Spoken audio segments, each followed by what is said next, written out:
topic of death is a limit that I think people focus on again and again, and the thematic of death is so important because it's the unknown, it's the ultimate unknown. I mean, it's like, how more unknown can you get than being dead, you know?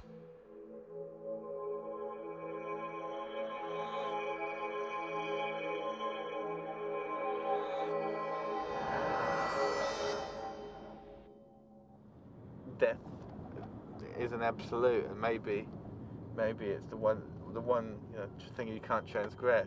The one thing that people still have to hold out on is the fetish about death, and to romanticize it and sexualize it and dream about it and perform about it, you know, recreate it almost.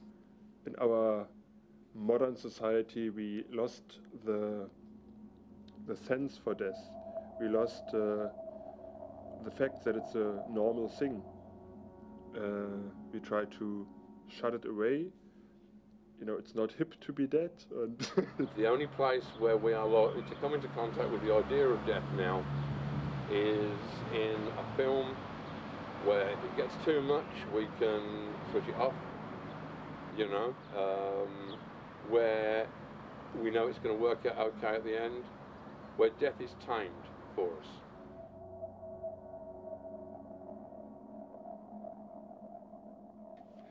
So I try to put in to my movies this kind of realistic approach, you could say.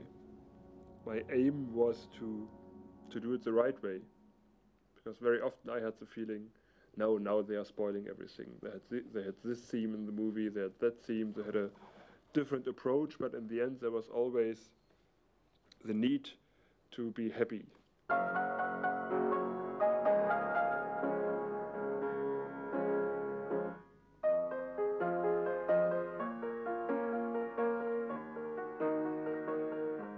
I would even say that my movies are very moralistic movies. You know, they are not very sensational or very exploitational. You know, when you look at the necromantic poster, you see, oh, that must be a very disgusting movie. Then you watch the movie and you see, well, that's a very beautiful and romantic movie. It says necromantic on the cover and not big party of the corpse fuckers and stuff.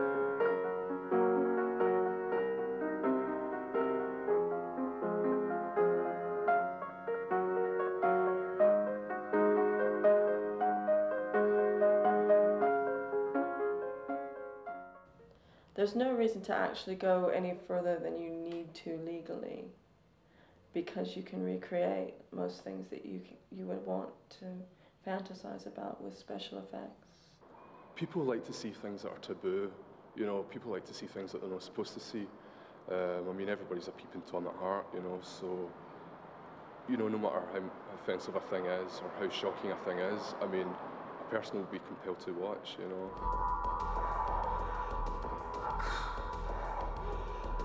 I wanted to do a snuff movie to show people that, you know, it is fake, it can be faked, don't believe what you see. And that was the idea behind that, just to see, you know, what people would think, what people's reaction would be to actually watching this supposed snuff movie. And it was interesting because even though a couple of people were offended by it, you know, they never walked out at any point, which just goes to prove that people are fascinated, you know, watching death or sex or whatever on screen.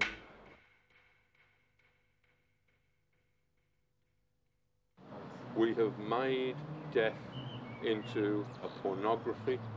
We have made the serial killer into the perfect stud of the death age. In dealing with the Whitechapel murders, it was something that I was particularly sensitive about, because this is it. This is the grandfather of all the Freddy Kruegers. All of the dark figures in the shadows with something sharp in their hands. I mean, this is Jack the Ripper. This is what haunts us. This is a great 20th century myth figure. And I had to portray the killing of 5 women in the Whitechapel area. Now, what I chose to do was to portray it in a flatly realistic manner. 5 women had miserable deaths in sordid, shitty back alleys in Whitechapel. This is not an excitement. This is nothing that should arouse us. This is nothing that we should be getting off on. something powerful happens, certainly, but I don't know if our response to it is appropriate. Jack the Ripper is a perfect example because he's the only one who didn't get trapped by history. We never found out that he was a sad guy who'd got a bit of a problem in his relationship with his mother. We never found out that he was pitiful. The noose remained empty. He escaped from history and into myth. He became this giant figure that had no human dimension at all. We know how small Peter Sutcliffe was. We know every detail of Peter Sutcliffe's life. He has a dimension. Jack the Ripper goes on forever. There is no edges to it. There is just this dark shape with a Gladstone bag and a top hat and a knife that is in our dreams and is real in our dreams.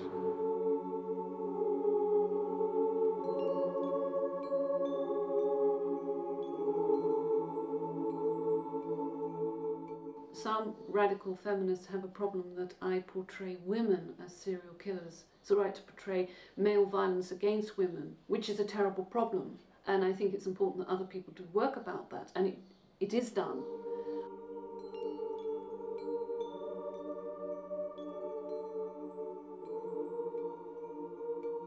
We can't go in here because they're talking about me.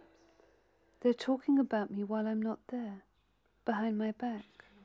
I talk about the violence that women inflict, both on men and on women. And that's, for them, is unacceptable. Some women are becoming increasingly violent towards the outside world.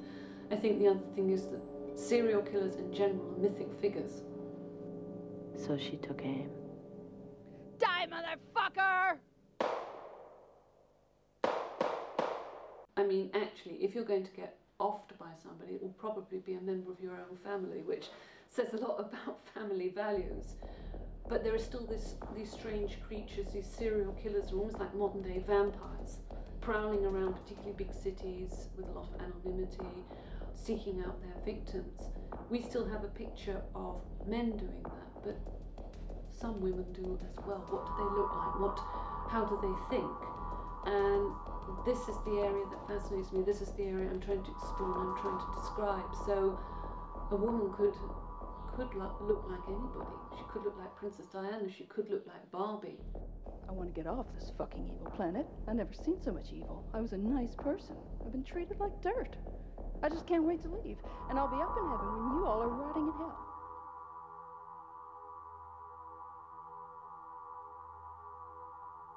A lot of times people that want to censor will lump sex and violence together when in fact they're polar opposites. I like to say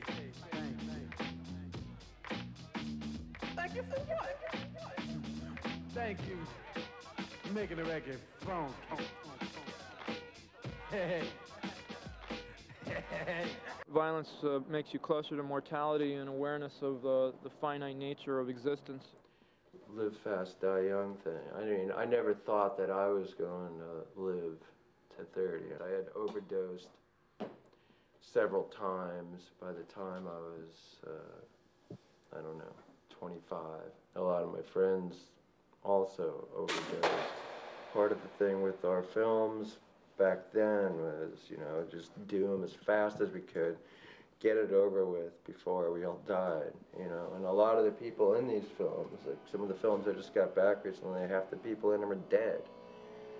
And it's a weird thing, but they did some fucking kick-ass stuff while they were here. So, I mean, I think that's a really important thing.